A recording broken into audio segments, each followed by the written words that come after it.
Assalamualaikum warahmatullahi wabarakatuh. Waalaikumsalam warahmatullahi. Selamat malam semuanya. Sebelumnya, perkenalkan kami mahasiswa Ilmu Komunikasi Universitas Pasundan Bandung. Dan di sini saya sebagai host, nama saya Lin Sawalia. Lalu ada rekan saya yaitu Yola Tiviani Putri. Mohon maaf Yola di unmute. Iya, sorry. Selamat malam, Kang. Sebelumnya, salam kenal. Perkenalkan nama saya Yolta Fidi Putri. Selanjutnya ada Viandita. Halo, selamat malam Kang, salam kenal. Perkenalkan, saya Viandi Talifah Putri. Dilanjut lagi ada Nadia Fajriah. Halo Kang, selamat malam. Saya Nadia Fajriah. Dan terakhir ada Dwi Ana Prasiska. Halo, Kang. Selamat malam. Nama saya Anda Dwi Prasiska. Dan kelompok saya ingin mewawancarai Kang Muhammad Aulia Rahman sebagai narasumber dikarenakan saya dan kelompok saya sedang mengerjakan UAS. Kebetulan tugas akhir untuk nilai UAS gitu kan. Mata kuliah Jurnalisme Komunikasi Politik. Sebelumnya terima kasih Kang Aul sudah meluangkan waktunya untuk diwawancarai oleh kami. Sebelum juga boleh nih Kang perkenalan diri Akang, takutnya kami salah penyebutan nama atau gelar. Dipersilakan untuk Kang Aul, mohon kesedia waktunya untuk saya dan rekan saya wawancarai. Silakan Kang Aul. Suaranya clear ya. Clear Kang, aman. Jadi sebelumnya mohon maaf juga. Saya tadi ada acara partai juga, jadi baru kesempatan jam segini. Izin ya, teteh-teteh lah ini ya. Izin perkenalkan, nama saya Muhammad Aulia Rahman. Yang sangat kebetulan juga memang alumni Fakultas Ilmu Sosial dan Ilmu Politik Universitas Pasundan. Kebetulan baru lulus belum genap 1 tahun di Oktober 2022 kemarin, dan menyandang gelar sarjana ilmu politik. Mungkin itu cukup atau perlu saya lebih lanjut lagi? Boleh lebih lanjut lagi Kang, atau sering dipanggil siapa namanya Oh ya, gitu, tak salah. kalau misalkan nama panggilan lebih familiar memang Aul, atau misalkan beberapa juga manggilnya Rahman gitu. Untuk nama panggilan gitu sih. Ya, cukup apa masih lagi? Cukup, boleh Kang. Langsung aja kali ya pertanyaannya Ya, dari boleh. Yanita. Oke, baik Kang. Sebelumnya terima kasih atas kesempatannya buat kami bertanya kepada Akang. Karena berhubung tema tugas ini adalah mewawancarai seorang aktivis, politikus, ataupun profesional di bidang politik. Jadi hal-hal yang ingin kami tanyakan adalah seputar politik. Namun kita tidak akan menanyakan terlalu mendalam, hanya hal-hal umum. Yang pertama ingin saya tanyakan itu terkait apa itu politik dan juga bagaimana nih pandangan Kang Aul terkait politik itu sendiri. Mungkin Mangga kan bisa dibantu jawab terkait pertanyaan saya tadi. Terima kasih Kang. Oke. Langsung dijawab aja apa gimana? Langsung aja Langsung. Kang. Ya, tadi itu yang pertama apa itu politik ya? Nah, terus yang kedua tadi agak ini keganggu suaranya. Tentang bagaimana pandangan Kang Aul terkait Oh iya, politik itu sendiri gitu Kang. oke. Jadi dimulai dari pertanyaan pertama dulu, izin saya jawab ya. Politik itu kalau misalkan kita berguru kepada salah satu dosen ilmu politik ternama lah di Universitas Pasundan ya, divisi khususnya Pak Aswan. Politik itu adalah seni dalam mencapai kekuasaan, dalam mendapatkan kekuasaan. Jadi bagaimanapun pandangannya, bagaimanapun cara mengkomunikasikannya, politik itu adalah tetap tata cara atau seni dalam mendapatkan kekuasaan. Yang pertama itu. Terus yang kedua itu tadi pandangan ya?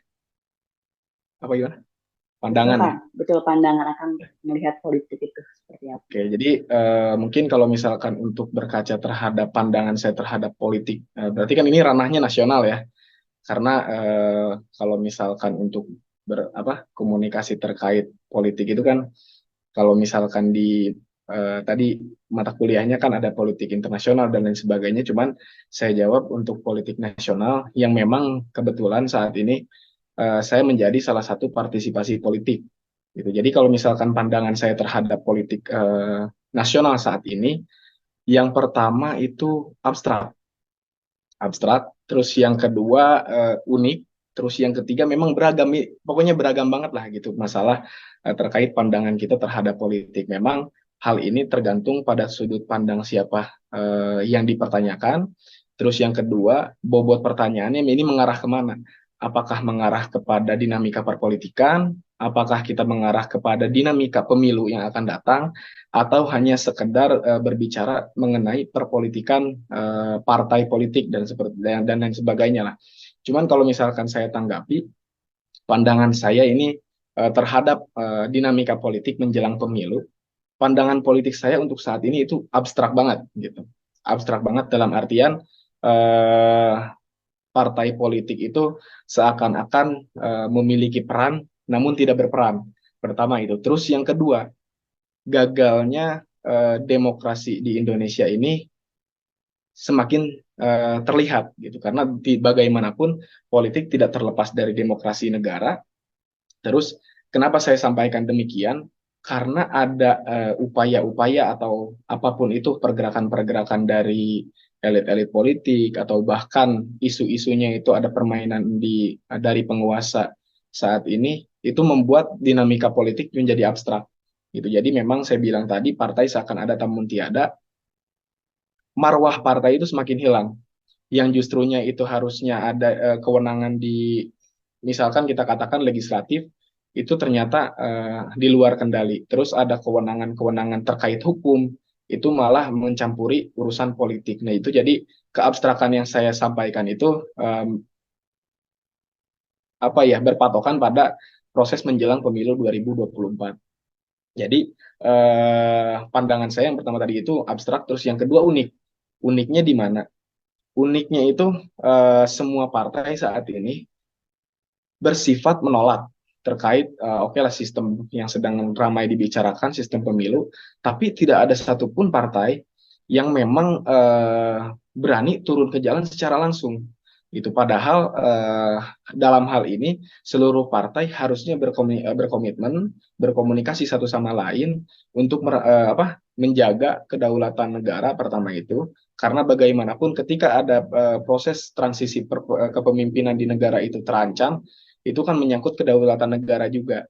Nah, jadi partai politik ini seakan-akan hanya mencuri perhatian publik, hanya mencuri perhatian dari para masyarakat, seakan-akan kita ini menolak terkait sistem pemilu seperti ini, seperti itu dan lain sebagainya. Namun secara bukti nyata tidak ada yang konkret gitu. Adapun yang disampaikan oleh para ketua fraksi di parlemen di DPR RI itu membuat kesepakatan itu sebenarnya enggak terlalu talk chair lah ibaratnya. Sebenarnya kan itu ada di ranah legislatif, terus ada di ranah KPU juga. Nggak sebenarnya kalau misalkan kita berkaca terkait hal ini ke MK itu terlalu jauh sebenarnya itu bisa diatur dalam undang-undang atau aturan-aturan dalam permainan pemilu. Nah jadi abstrak dan uniknya itu saya menggambarkan terhadap situasi dan kondisi menjelang pemilu 2024 gitu. Jadi memang kalau misalkan kita bertanya terkait pandangan terhadap politik, mungkin saya menjawab seperti ini ketika misalkan mungkin nanti teman-teman bertanya ke yang lain akan berbeda lagi jawabannya karena mungkin eh, pandangan saya terhadap politik saat ini ya ini yang saya rasakan saat ini gitu. Adapun yang lain itu akan berbeda lagi. Mungkin itu sedikit pandangan dari saya. Kira-kira cukup. Oke kan, cukup tadi sedikit mengulas kembali ya jawaban dari Akang. Berarti dari yang saya dengar itu politik itu tentang perebutan kekuasaan atau tentang Ya, yang berbau kekuasaan lah ya Kang ya. betul, Terus betul. ditambah juga pandangan Akang tentang politik itu khususnya politik nasional itu Ya, ada di keabstrakan dan keunikannya sendiri. ya, Apalagi menjelang dari pemilu 2024. Baik betul. Kang, kurang lebih saya sudah menangkap jawaban dari pertanyaan saya sebelumnya. Kemudian saya juga ingin bertanya nih, kan tadi Kak Akang udah cerita nih tentang pandangan Akang terkait politik itu seperti apa dan juga bagaimana politik saat ini juga. Mungkin saya juga ingin nanya sedikit balik lagi gitu ya Kang. Kalau Akang udah ngomong kayak gitu, pengen tahu nih Akang tuh sebenarnya terjun ke dunia politik itu sejak kapan dan melalui apa gitu. Mungkin Ya, bisa di-sharing juga Kang pengalamannya terkait dunia politik yang udah Akang terjuni ini. Gitu. ya. Mangga Kang. Oke, jadi izin sebelumnya ya, kalau misalkan saya sebutkan partai, berarti nggak jadi masalah ya. Gak masalah Kang, Oke, gak masalah. jadi gini, mungkin terkait sejak kapan saya terjun ke politik. Kalau misalkan memang secara praktik politik dalam segi edukasi, itu semenjak saya di kampus pun saya ikut politik kampus lah gitu, ikut partai kampus. Cuman gak usah saya sebutin lah kalau misalkan itu kan takutnya sentimen. Nah, kalau misalkan dari segi praktik politik di real di dunia politik yang sebenarnya itu kebetulan memang ayah saya itu kan kepala desa saat ini menjabat sebagai kepala desa di periode ketiga 2019 lalu itu pemilihan yang ketiga kalinya dan alhamdulillah memang nasib masih berpihak kepada keluarga saya dan saya tidak terlepas dari proses pembangunan, mekanisme mencari suara dan lain sebagainya. Namun kalau misalkan saya berpolitik secara nasional, yang secara legal saya terjun langsung ke partai politik, itu sekitar bulan Agustus 2022 kemarin, tepatnya ke Partai Demokrat. Gitu. Jadi setelah saya beberapa kali survei dan analisis mengenai partai politik nasional, akhirnya 2022, tepatnya bulan Agustus, saya menetapkan diri untuk bergabung di Partai Demokrat gitu. Dan tadi itu apalagi? Maaf agak lupa. Kurang lebih pengalamannya juga nih setelah berkecimpung di dunia politik Ya, ya kurang lebih mungkin baru setahun kurang berarti ya Kang ya. setahun kurang ya. Oke, jadi memang kalau misalkan secara resmi dalam status kader ya berarti ya. Status kader Partai Demokrat saya belum belum lurus 1 tahun, mungkin sekitar beberapa bulan lah 2022 itu bulan Agustus. Cuman kalau misalkan dari segi pengalaman mungkin saya mengikuti perpolitikan nasional itu sejak 2019 gitu. Jadi memang minat saya terhadap politik memang cukup tinggi. Jadi sehingga kalau misalkan berbicara terkait pengalaman, setidaknya sebelum saya bergabung sebagai kader partai pun, saya sudah memiliki pengalaman sedikit gitu, sedikit pengalaman terkait mekanisme kaderisasi partai, mekanisme peraihan penyerapan aspirasi, mekanisme mengenai peraturan perundang-undangan dalam politik. Nah, itu sejak 2019 gitu, sejak pemilu 2019. Kalau misalkan pengalaman secara real eh, berkompetisi dalam pemilu mungkin baru akan dilaksanakan 2024 nanti gitu. Karena kebetulan memang saya mencalonkan juga untuk sebagai calon legislatif di 2024. Nah, jadi kalau misalkan untuk pengalaman sejauh ini mungkin hanya sejauh itu gila gitu, sedikitnya. Gitu Teh. Oke Kang, terima kasih atas sharingnya terutama pengalamannya. Jadi kurang lebih Akang ini baru berkecimpung dunia politik itu sejak tahun 2019, namun terjun ke politik aslinya melalui kepartaian Partai Demokrat. Kurang, kalau nggak salah Partai Demokrat di Kota Bandung itu di Cijaga ya Kang ya, kantornya. Betul, betul, Sering betul. banget soalnya. Oh Ya. iya betul. Oke kan, kurang lebih saya sudah menerima tanggapan sama sharing-sharing dari Akang. Mungkin pertanyaan selanjutnya akan disampaikan oleh rekan saya. Mengak kepada rekan saya untuk mengajukan pertanyaan berikutnya. Sebelumnya terima kasih Kang. Oke Kang, malam. Nah, jadi saya di sini mau bertanya nih, apa sih motivasi yang mendorong Kang Aul untuk masuk ke dunia politik nih? Boleh dikasih tahu Kang, motivasinya apa? Ya, oke. Jadi sebenarnya nggak banyak motivasi ya, Teh. Jadi memang bermuara lagi dengan jawaban saya tadi, minat saya terhadap politik itu memang cukup tinggi lah gitu. Memang dari segi pembelajaran edukasi di kampus pun saya ikut partai politik kampus dan setelah saya selesai di situ, saya meneruskan langkah-langkah atau jejak-jejak minat politik saya di politik nasional. Gitu. Jadi kalau misalkan berkaca terkait, mungkin ini halnya merujuknya ke eh, saya terjun di partai politik secara langsung dan ini kalian berpartisipasi sebagai kontestan gitu ya. Iya, jadi sebagai kontestan masuk ke Ya. politik itu? Oke, jadi yang pertama itu didasarinya tentu peminatan terhadap politik. Terus yang keduanya memang dari segi lingkungan saya itu rata-rata lingkungan politik gitu.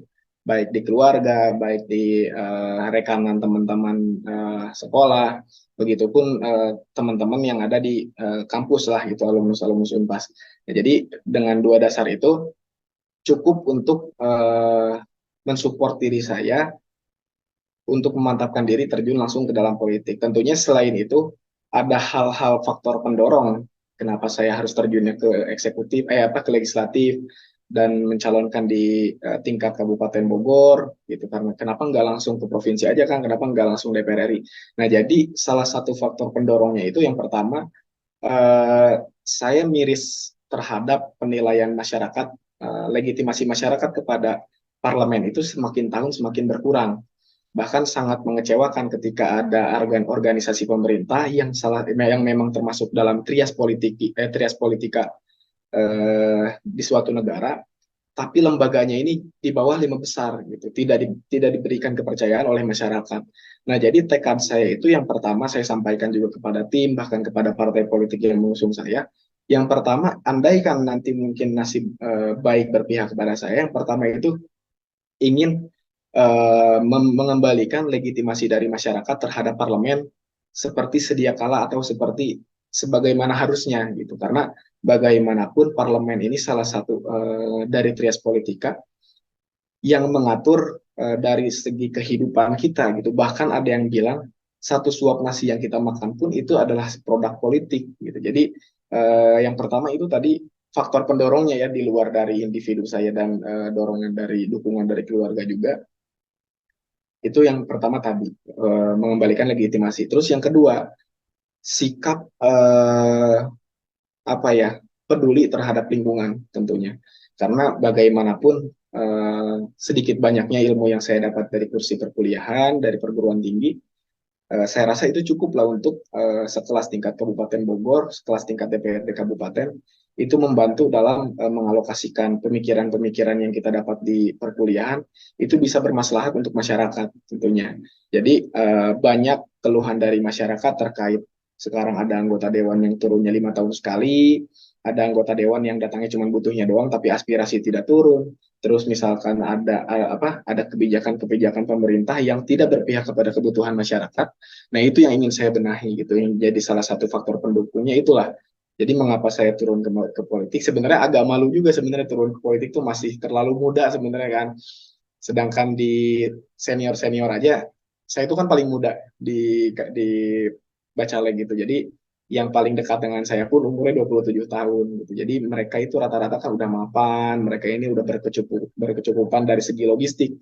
Nah, sedangkan saya kan secukupnya aja, ala kadarnya aja. Cuman saya memiliki faktor pendorong ingin mengembalikan legitimasi masyarakat terhadap legislatif, karena bagaimanapun legislatif itu jangan sampai reputasinya buruk gitu. Karena kalau misalkan ya ini kan anak-anak politik lah, kalau misalkan FISIP itu kita itu kan mengetahui segala bentuk kegiatan atau misalkan program dan lain sebagainya yang dikeluarkan oleh eksekutor atau eksekutif dalam hal bupati maupun gubernur, itu tidak terlepas dari rancangan undang-undang bersama para anggota dewan.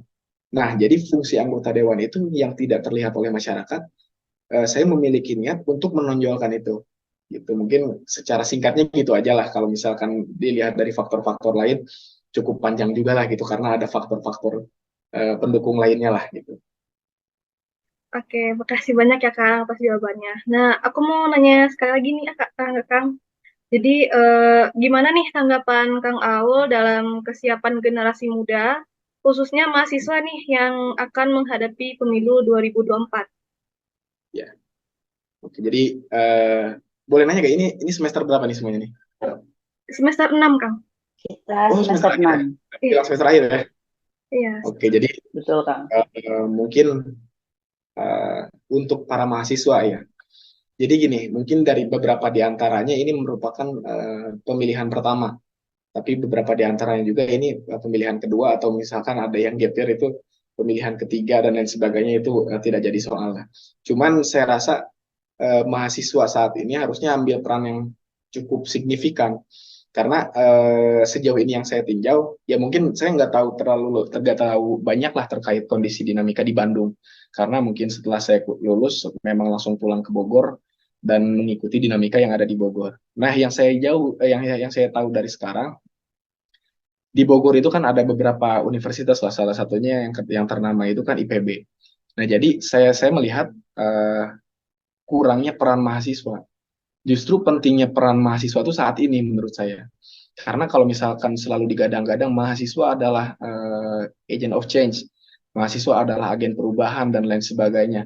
Nah, justru di momen-momen seperti ini harusnya mahasiswa menguasai publik gitu. Jadi kenapa dari kemarin-kemarin mereka melakukan demonstrasi, melakukan aksi-aksi.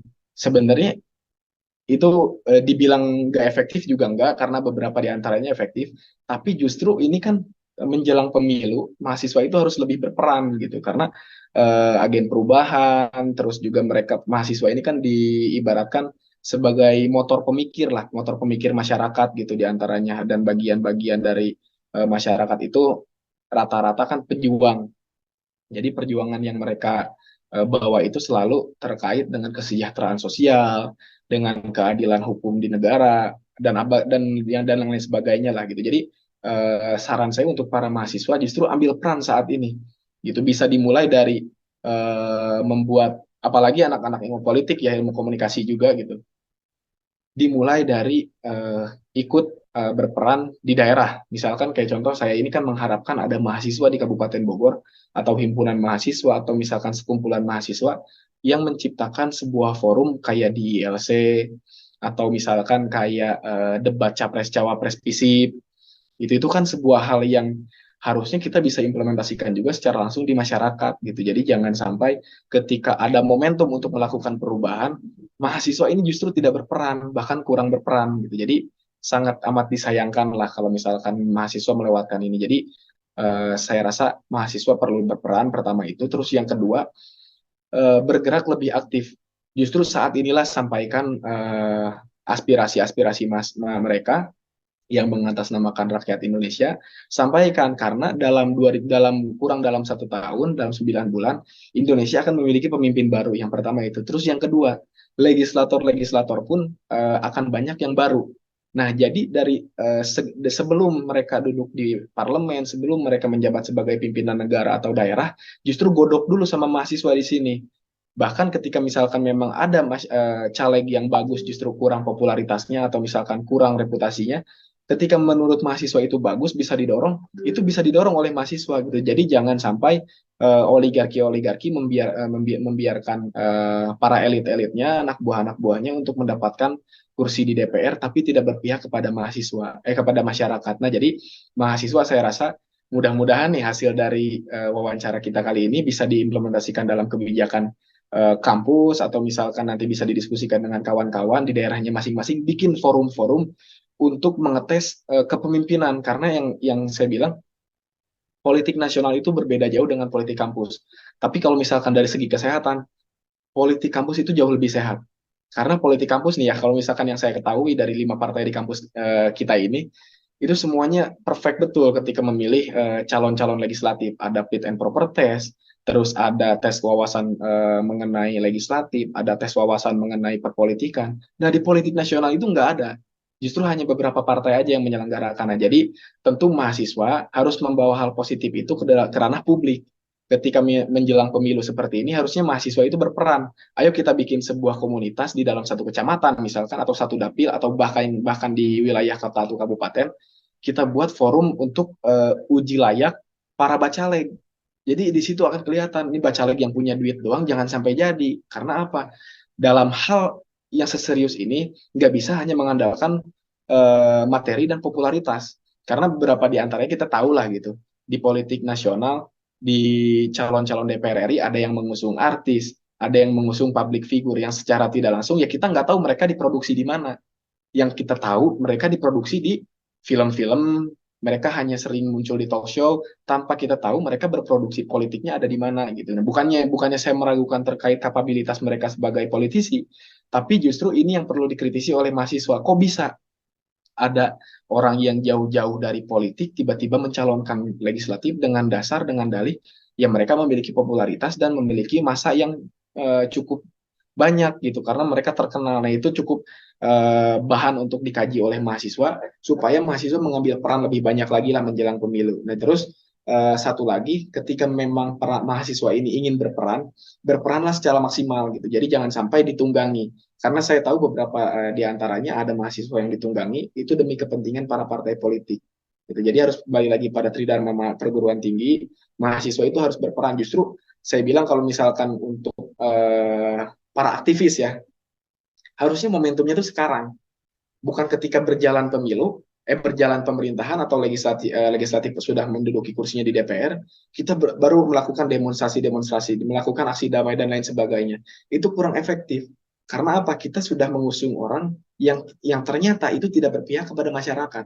Nah, kalau misalkan menjelangnya ini, kita antisipasi supaya mereka yang jadi di parlemen itu adalah orang-orang yang memiliki kapabilitas. Kita uji dulu kemampuannya sejauh mana ketika memperjuangkan masyarakat. Nah, mungkin itulah yang bisa saya sampaikan untuk pertanyaan tadi ya. Terima kasih sudah menjawab pertanyaan saya tadi. Mungkin selanjutnya ada rekan saya yang ingin bertanya. Baik, Kang. Selamat malam. Baik, pertanyaan selanjutnya yang akan saya tanyakan yaitu gimana nih pandangan Kang Aul mengenai kondisi politik Indonesia saat ini? Terima kasih. Mungkin pertanyaannya balik lagi ke yang tadi ya. Jawabannya nggak terlalu beda sama yang tadi lah. Mungkin terkait pandangan politik terhadap politik nasional saat ini abstrak, unik, dan beragam. Cuman yang saya tambahkan aja mungkin dari yang tadi ya. Jadi mungkin ke arah pileg ya. Jadi partai politik saat ini pandangan saya terlalu mengenyampingkan terhadap beberapa partai politik ya, nggak semuanya ya, mengenyampingkan terhadap apa itu marwah politik, pertama itu. Terus yang kedua, tanpa memperhatikan atau mempertimbangkan terkait tupoksi dari fungsi legislatif. Gitu. Jadi ini merujuk kepada abstrak yang tadi dan unik yang tadi juga sebenarnya. Jadi kenapa saya singgung-singgung tadi, kok ada yang tidak memiliki basic atau latar belakang dari politik, hanya memiliki popularitas, mereka diusung oleh salah satu partai, misalkan kayak gitu pertama. Terus yang kedua, ketika memang misalkan mereka ini berkompeten, kenapa tidak diberikan panggung atau misalkan forum untuk menunjukkan bahwa kompetensi dia dalam politik itu ada. Nah, sebenarnya kan yang jadi bulan-bulanan para politisi saat ini yang menyinggung terhadap partai politik yang mengedepankan para selebritis atau misalkan mereka yang memiliki nama baik atau misalkan memiliki pengikut yang banyak, itu kenapa mereka yang diagung-agungkan bahkan diprioritaskan gitu untuk mencalonkan diri. Seperti yang kita tahu lah Ali Taher gitu. Sedangkan kan kalau misalkan kita berkaca kepada mohon maaf saya bukannya mengenyampingkan kemampuan dia, tapi seakan-akan politik ini yang justru ke depannya menentukan kehidupan berbangsa dan bernegara. Kenapa seguyon ini gitu, selelucon ini? Jadi saya rasa kondisi politiknya ya abstraknya ada, saya bilang tadi, terus uniknya juga ada.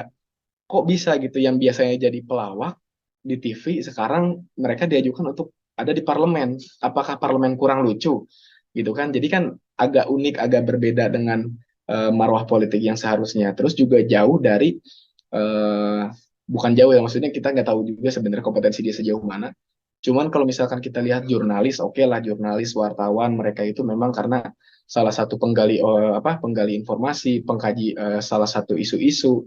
Nah, kalau misalkan saya tanda kutipkan tadi orang-orang yang hanya memiliki followers banyak, orang-orang yang hanya memiliki popularitas di panggung seni, apakah mereka bisa menopang terkait kebijakan luar negeri misalkan andaikan mereka duduk di Komisi 1?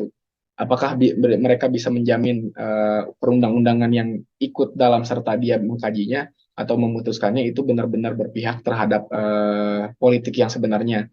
Jangan-jangan mereka hanya diperalat oleh partai politik untuk menaikkan elektabilitas partai, pertama itu. Karena mohon maaf ya, kalau misalkan kita gali dari komunikasi politik, justru semakin dibicarakan partai politik itu elektabilitasnya akan naik. Apakah itu yang dilakukan oleh partainya Aldi Taher gitu kan? Jadi agak bingung juga sebenarnya. Berarti bisa jadi itu hanya sebuah alat dari partai politik. Tapi kalau misalkan kita berkaca terhadap marwah politik, terus tujuan politiknya seperti apa, justru ini mencederai pesta pemilu gitu. Jadi yang seharusnya kita hadapi dengan hikmat, kita hadapi dengan serius. Kenapa sosok-sosok yang guyon, bahkan kan dia terus terang secara terang-terangan, saya aja bingung gitu, yang lain juga pada bingung dan lain sebagainya lah bahasanya gitu. Jadi sementara saya rasa kenapa partai tersebut sangat berani gitu, karena untuk menentukan seorang legislatif, khawatirnya kan orang Indonesia ini banyak yang bercanda. Ketika misalkan dia semakin eh, melakukan tingkah laku yang lucu di publik, justru semakin publik ingin memilih dia. Itu kan jadi sebuah kebingungan. Tapi ketika misalkan nanti dia tidak bisa menentukan sebuah kebijakan di parlemen, ujung-ujungnya di demo gitu. Padahal kan nggak, saya ngelihat komen-komennya, demi Allah kalau misalkan dia di dapil gue pilih dan lain sebagainya gitu kan. Jadi seakan-akan politik itu semakin ke sini semakin jadi wahana untuk seru-seruan. Nah, itu pandangan saya menambah dari pandangan yang tadi lah gitu. Oke, baik Kang. Terima kasih atas jawabannya. Pertanyaan selanjutnya akan dibacakan sama Adi. Oke, Kang, pertanyaan selanjutnya. Kira-kira apa aja sih yang biasa dilakukan para kader partai dalam mengkampanyekan visi dan misinya agar terpilih oleh rakyat? Lalu apakah terdapat banyak propaganda di dalamnya? Oke. Untuk menjawab itu saya memposisikannya sebagai bacaleg aja ya. Gitu. Jadi sebetulnya gini, banyak yang terjadi bukan pembodohan juga sebenarnya, bukan pembodohan juga. Banyak yang salah persepsi terkait visi misi kalau misalkan di legislatif. Terus cara memasarkan, cara mencari suara dan sebagainya. Yang pertama saya tanggapi dulu, justru anggota legislatif itu sebetulnya tidak harus memiliki visi misi gitu, tapi tujuan harus punya gitu. Jadi bukan berarti dia tidak punya visi misi, tidak punya tujuan. Karena begini, itu akan jadi sebuah, menurut saya pribadi ya, itu akan menjadi sebuah kebohongan publik nantinya. Karena ada yang bervisi misi atau menjanjikan lah misalkan ya di masyarakat bawah itu, di bawah di kalangan masyarakat itu mereka menyebutnya janji-janji politik, bukan visi misi. Ada yang menjanjikan jalan bagus, ada yang menjanjikan rumah bagus, ada yang menjanjikan listrik murah pada atau BBM murah. Sebenarnya itu bukan di ranah mereka. Pertama itu. Terus yang kedua, legislatif itu bukan perorangan gitu. Jadi itu semua fraksi partai politik itu bergabung dalam satu wadah gitu. Jadi di legislatif. Nah, kalau misalkan seseorang itu membawa visi misi, bagaimana jadinya ketika visi misi dia berbeda dengan visi misi rekan satu fraksi gitu, gak usah dengan fraksi lain. Kan itu kan menjadi kebingungan juga sebenarnya. Jadi kalau misalkan saya juga pernah ditanya seperti itu, Kang mencalonkan diri sebagai calon anggota legislatif, visi misinya apa? Saya bilang kalau misalkan ingin melihat visi misi saya, silakan lihat visi misi partai. Gitu. Jadi sebenarnya calon anggota legislatif itu cukup membawa visi misi partai. Gitu. Jadi dinilainya pasti kalau misalkan sebagai contoh gini lah, dia masuk di partai A ini misalkan katakan dia nasionalis dan religius gitu. Berarti visi misinya tidak jauh dari berkebangsaan dan beragama gitu. Ada lagi dengan partai B, misalkan dia memang negarawan dan lain sebagainya. Jadi memang visi misinya juga pasti berkaitan dengan kebangsaan aja gitu. Jadi visi misi secara pribadi itu justru nggak ada. Kecuali memang di dalam DPR pun itu pasti ada pucuk pimpinan gitu. Jadi untuk mencapai pucuk pimpinan baru itu membutuhkan visi misi. Gitu. Jadi memang anggota legislatif sebenarnya banyak juga yang menggunakan visi misi, termasuk saya pun seharusnya mempersiapkan gitu. Cuman kalau misalkan saya melihat dari masuk akal dan tidaknya, saya rasa itu justru tidak perlu. Karena itu hanya akan menjadi pembohongan publik nantinya. Ketika saya bilang visi misi saya seperti ini, memajukan Kabupaten Bogor dengan misinya mensejahterakan masyarakat, pembangunan merata. Ketika misalkan saya tidak menjadi pucuk pimpinan di DPR, apakah itu akan terlaksana? Sedangkan untuk mengkaji sebuah program undang-undang, untuk mengkaji sebuah APBD di daerah, itu kan merupakan suara dari seluruh fraksi di parlemen. Sedangkan fraksi itu nggak sendiri, ada beberapa fraksi. Dan juga di dalam satu fraksi tidak hanya satu kepala. ada beberapa anggota fraksi lainnya yang belum tentu juga satu suara. Nah, jadi saya bilang yang sangat dibutuhkan oleh seorang legislator itu visi misi itu ketika dia ingin menjadi pimpinan di parlemen, baik itu ketua komisi, ketua fraksi maupun ketua umum atau misalkan ketua DPRD-nya atau DPR RI dan lain sebagainya. Nah, jadi itulah kalau misalkan terkait visi misi. Karena saya rasa itu terlalu pembodohan publik buat saya pribadi. Mungkin kalau misalnya buat yang lain itu diperlukan karena untuk apa ya bias-bias politik seperti kan kayak gitu. Jadi seakan-akan seseorang caleg datang ke masyarakat dengan membawa visi misi, wah keren nih orang berpendidikan. Dia turun ke bawah membawa visi misi. Sedangkan saya tidak membawa itu sebenarnya kalau misalkan dia ditanyain. Karena kalau misalkan kita ketahui, justru saya bilang tadi visi misi itu nggak dibutuhkan. Bukan nggak dibutuhkan maksudnya, sorry, tidak efektif kita siapkan dari sebelum pencalonan. Karena calon legislatif itu berbau partai cukup dengan visi misi partai yang disampaikan. Nah kayak gitu. Terus yang tadi itu yang lanjutannya apa? Agak lupa. Apakah terdapat banyak propaganda, Kang, di Oh dalamnya? ya. Jadi untuk propaganda ya, justru pertanyaannya bukan apakah ada propaganda, justru dibutuhkan atau tidaknya lah gitu ya harusnya ya. Karena sejauh ini gini, propaganda itu dibutuhkan dimanapun. Itu mau itu di dalam siklus sosiologi, atau sosial masyarakat, atau dalam ekonomi, atau misalkan bahkan di politik. Gitu. Jadi propaganda itu diperlukan karena ini nyambung juga dengan yang tadi. Salah satu cara untuk mendapatkan suara atau mendulang suara di wilayah itu kita perlu mempropagandakan diri kita sendiri. Gitu. Salah satu bentuk propaganda itu image branding pertama, misalkan terus yang misalkan gini, di daerah kecamatan A di dapil misalkan di dapil 3 di kecamatan A itu mereka orang-orangnya religius, sedangkan saya tuh justru sebenarnya orang-orangnya moderat banget lah gitu ya. Bukan moderat, sorry, modern banget gitu, nggak terlalu religius atau nggak terlalu terlalu kental dengan keagamaan misalkan. Nah, tapi propaganda apa yang bisa kita lakukan di kecamatan tersebut supaya saya bisa mendulang suara. Nah, jadi propaganda itu justru menjadi satu organ penting yang harus dipersiapkan menjelang pemilu. Karena kalau misalkan saya belajar juga dulu di kampus, selalu ada divisi propaganda atau misalkan bidang propaganda. Karena propaganda itu nggak hanya memasarkan, nggak hanya mencari target, tapi dia mengkaji semua isu yang ada di wilayah tersebut. Gitu. Jadi propaganda itu justru uh, apa menjadi hal penting khususnya di politik.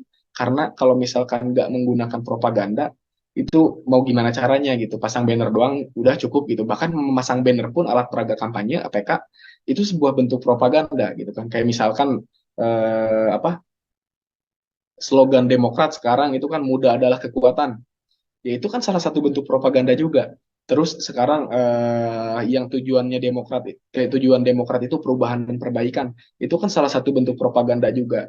Kalau misalkan dari Partai Gerindra gitu, misalkan apa ya, saya bukan kadernya ya, saya nggak tahu lah gitu. Jadi bentuk-bentuk propaganda itu justru sangat dibutuhkan dalam politik karena bagaimanapun propaganda inilah yang memiliki dampak signifikan terhadap peraihan suara. Jadi bukan hanya sekedar kita dekat dan kenal gitu aja, tapi propaganda apa yang kita sampaikan ke masyarakat, apakah propagandanya saya seorang yang amanah, apakah propagandanya saya cucu ulama, apakah propagandanya saya orang politik akut gitu kan, apakah propagandanya seperti apapun itulah.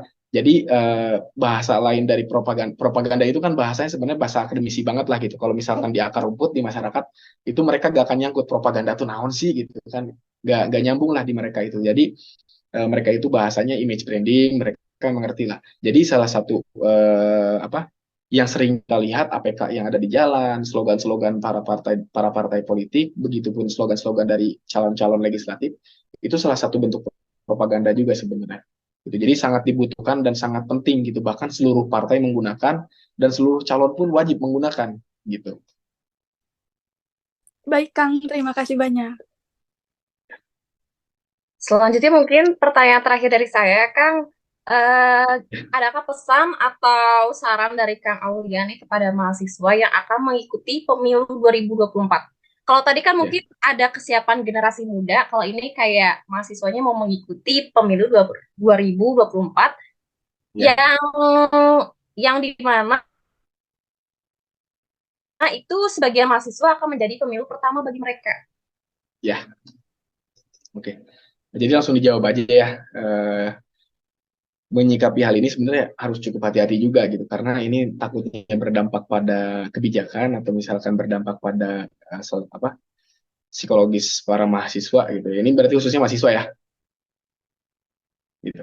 Ya, jadi selain yang saya sampaikan tadi, yang pertama kita lihat dulu mahasiswa itu kan range umurnya mungkin di 17 tahun ke atas sampai 24 tahun ke bawah lah gitu. Jarang-jarang yang ada umurnya 25 gitu kalau misalkan memang bukan menunda kuliah. Nah, peran mahasiswa saat ini justru sangat penting di luar yang tadi ya. Karena kalau misalkan kita melihat kepada cita-cita bangsa, menjemput Indonesia Emas 2045, di kemudian hari di 2045, justru para mahasiswa saat inilah yang akan menjadi pucuk-pucuk pimpinan, mau itu di wilayah, di daerah, atau di nasional. Jadi itu yang pertama. Terus yang kedua, mahasiswa harus menumbuhkan budaya baru.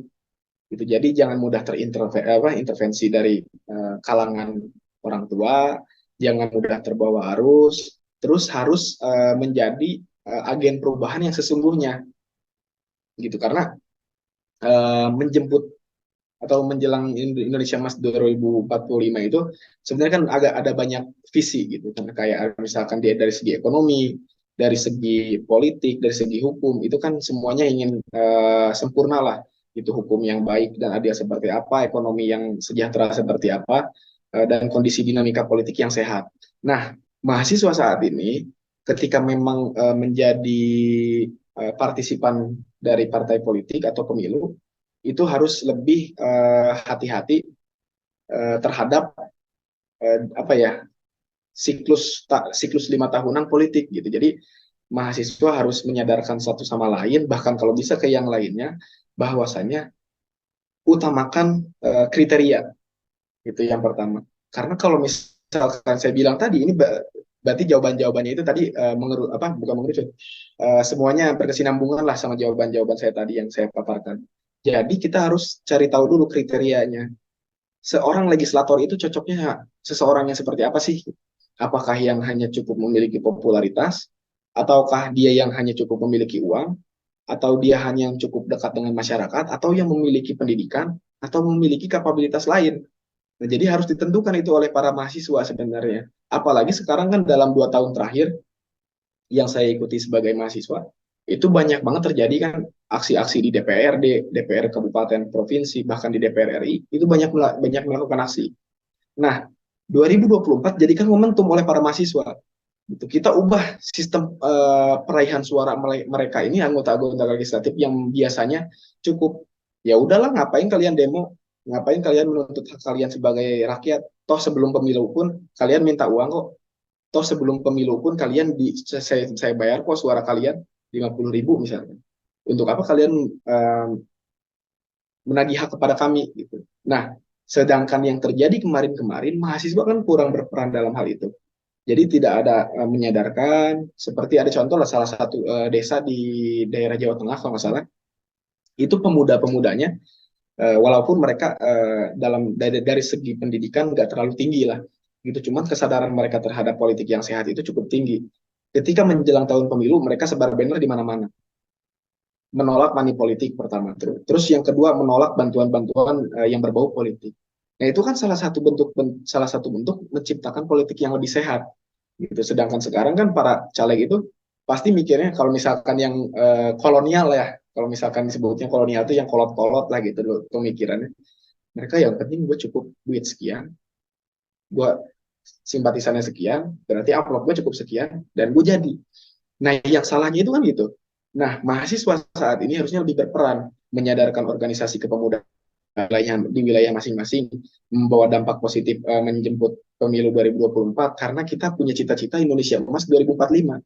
Kalau misalkan mahasiswa tahun ini, justru di antara tahun 2020 sampai tahun 2025 itu menjadi penentu. Ketika misalkan 2020 dan 2025 berarti 20 tahun kemudian atau 3 sampai 4 kali pemilu lagi, mereka akan ada di pucuk pimpinan. Ketika mereka membiarkan perlakuan politik yang tidak sehat ini diteruskan begitu aja, Indonesia Emas itu akan kehilangan salah satu cita-citanya, yaitu politik yang sehat. Gitu. Jadi mahasiswa harus berperan lah. Saya bilang banget, setuju banget dengan ada senior saya bilang, justru yang harus berperan itu bukan masalah ketokohan masyarakat, bukan masalah berapa banyak ustadz itu diikuti oleh jamaah, tapi justru yang harus lebih berperan dan harus lebih didengar itu mahasiswa. Karena mahasiswa dia mendapatkan porsi lebih tinggi atau lebih banyak mengenai edukasi, apalagi FISIP, mengenai perpolitikan. Terus yang kedua, mahasiswa itu memiliki daya tingkat kritis terhadap sebuah isu itu harus lebih tinggi. Gitu. Analisanya itu harus lebih tinggi, apalagi ilmu komunikasi, HI, FISIP lah khususnya itu memiliki analisa yang harus lebih tinggi dibanding prodi yang lain. Gitu. Jadi saya rasa mahasiswa saat ini harapannya lah gitu, harapannya dan saran saya harus lebih proaktif terhadap kegiatan-kegiatan yang menentukan bangsa ke depan. Gitu. Karena kalau misalkan kita udah berbicara masalah hal seperti ini, ya udahlah, yang penting pemilu tetap berjalan, pemimpin tetap ada yang terpilih lagi, dan dewan-dewan tetap bekerja seperti biasa lah gitu. Kalau misalkan masalah tidur di dalam sidang udah biasa hal kayak gitu, nah itu harus segera dihilangkan. Gitu. Jadi mahasiswa saya harapannya teteh-teteh ini membawa dampak positif minimal di lingkungannya sendiri dah. Gitu. Ketika misalkan menjelang hari H pemilihan ke keluarganya, Pak, Bu, Kang, Teh, kita tolak money politik, kita jauhi serangan fajar, kita pilih mereka yang memang betul-betul berkompeten. Pertama itu. Terus yang kedua, kita pilih benar ya betul-betul yang mereka mau bekerja untuk masyarakat, untuk rakyat, bukan mereka yang mencalonkan diri untuk anggota dewan, jadi anggota dewan untuk mengamankan bisnis. Karena kalau misalkan kita pengen tahu itu di politik nasional itu banyak yang terjadi seperti itu. Nah, terus juga ini perlu disadari, ketika money politik kita terima sebagai masyarakat atau sebagai voters, kita menerima uang politik, money politik, serangan fajar atau apapun bahasanya, sobat politik dan lain sebagainya, anggota dewan itu akan berspekulasi, ya udahlah cukup, ngapain gue harus berpihak kepada kalian? Toh dulu juga kalian tidak memilih gue secara sukarela, kalian juga tidak mengamanahkan sebagaimana yang memang digadang-gadang oleh masyarakat. Kalian itu dipilih untuk mewakili kami masyarakat. Kalian itu dipilih oleh kami untuk mempertanggungjawabkan aspirasi kami, untuk memperjuangkan keadilan dan sosial dan kesejahteraan masyarakat. Tapi kalau misalkan saya meninjau sendiri, ya justru masyarakat yang mana yang mereka wakili dalam berbicara hal seperti itu. Toh di setiap daerah pun wani piro, ketika mereka tidak mendapatkan money politik, ya mereka datang ke PTPS, bingung, saya nggak kenal dengan si ini, saya nggak kenal dengan si itu, dan nggak ada amplop satupun datang ke rumah. Udah ada belangkon aja, udahlah golput aja, coblos semuanya, atau misalkan surat suaranya dijamin, nggak dicoblos sama sekali, dimasukin kotak suara. Nah, hal-hal seperti itulah yang harus dibenahi kalau misalkan memang Indonesia ini, khususnya para pemuda dan mahasiswa nih, mahasiswa yang akan berperan nanti di 2045, memang mau menjemput Indonesia Emas 2045. Jadi kita bisa mulai dari tingkatan mahasiswa, karena mahasiswa itu diuntungkan lebih banyak dibanding, mohon maaf, mereka yang tidak beruntung untuk melanjutkan pendidikan ke jenjang perguruan tinggi. Gitu. Jadi memang dimanapun lah, kalau misalkan nanti teteh ini udah lulus kuliah, terus bermasyarakat secara langsung, memang nggak terjadi terjadi setiap daerah, tapi lulusan S1 itu selalu diandalkan. Karena stigma masyarakat, oh dia sarjana. Padahal sarjananya misalkan skripsinya juga joki, misalkan. Tugas-tugasnya juga numpang doang, gitu. Tugas kelompoknya dia cuma ikut motokopi doang. Gitu. Walaupun berarti kan secara tidak langsung gelar S1-nya itu ya hanya numpang. Gitu. Dia secara tidak langsung hanya tidak ditentukan dengan daya pikiran dia yang lebih maju di masyarakat. Nah, jadi harus jadi agen perubahan itu benar-benar lah gitu, karena kalau misalkan kita berbicara terkait regenerasi itu terjadi setiap tahun. Tapi karena ada cita-cita Indonesia Emas 2045 dan sedangkan analisis para peneliti yang akan berperan lebih besar itu para mahasiswa S1 yang saat ini sedang berkuliah. dimulai lulusan 2020 sampai 2025. Karena mereka akan matang di usianya ketika 2045 nanti. Ketika mereka menjadi pimpinan, karena kan karir politik itu panjang ya, kalau misalkan nggak beruntung-beruntung amat, susah lah jadi bupati di umur 30, 35 gitu, meskipun persyaratannya 30. Tapi kan banyak yang beruntung juga sekarang, kayak misalkan ada bupati yang muda, kayak Kang Hengki di Bandung Barat, itu kan mereka salah satu orang-orang yang beruntung lah gitu. Nah jadi para mahasiswa silakanlah ketika memang memiliki antusias yang cukup baik terhadap politik, khususnya menjelang pemilu 2024, tentukan pemimpin-pemimpin itu yang memang berdasarkan kapabilitas seperti apa yang dibutuhkan oleh masyarakat. Terus yang kedua, perguruan apa Trisakti, bukan Trisakti apa, sorry, Tridharma perguruan tinggi itu diimplementasikan seterusnya gitu. Bukan berarti kita setelah lulus dari perguruan tinggi itu tidak terlaksana gitu. Jadi pengabdian, pendidikan dan lain sebagainya itu tetap dilakukan dan diimplementasikan di masyarakat. Gitu. Jadi memang Tridharma perguruan tinggi ini sangat baik dan sangat bagus, dan di luar nalar lah sebenarnya kalau misalkan untuk orang-orang yang kurang cerdas seperti saya, kok ada orang yang berpikir sampai sejauh ini mahasiswa itu ternyata perannya cukup besar. Dari Tridharma perguruan tinggi pun itu udah mewakili perjuangan-perjuangan mahasiswa untuk masyarakat di seluruh Indonesia. Nah, jadi mungkin itulah saran-sarannya agak panjang dan agak rumit mungkin ya, cuman nanti dirangkum aja lah bagaimana bahasanya. Cuman yang jelas itu tadi, agen perubahan itu benar gak agen perubahan. Terus yang kedua, sebisa mungkin kita menciptakan dinamika politik atau suhu-suhu politik yang lebih sehat. Karena salah satu yang merusak berjalannya politik itu, yang membuat tidak sehat, itu yang paling tinggi itu money politik. Selain isu SARA, isu rasis dan lain sebagainya, money politik itu yang paling merusak. Nah, jadi sebagai mahasiswa-mahasiswa ini yang bentar lagi ikut serta dalam pemilihan, itu lakukanlah yang saya nggak inilah ya, maksudnya bukan mengajari juga. Tadi sebagai saya orang yang memang berangkat dari kepedulian terhadap masyarakat, berangkat terhadap memang dorongan-dorongan publik, bukan dorongan pribadi untuk ambisius terhadap jabatan, saya jadi memperjuangkannya apa yang masyarakat inginkan. Nah, yang diperlukan oleh caleg-caleg muda, peran-peran anak muda, caleg-caleg muda, itu tidak memiliki popularitas seperti mereka yang sudah senior.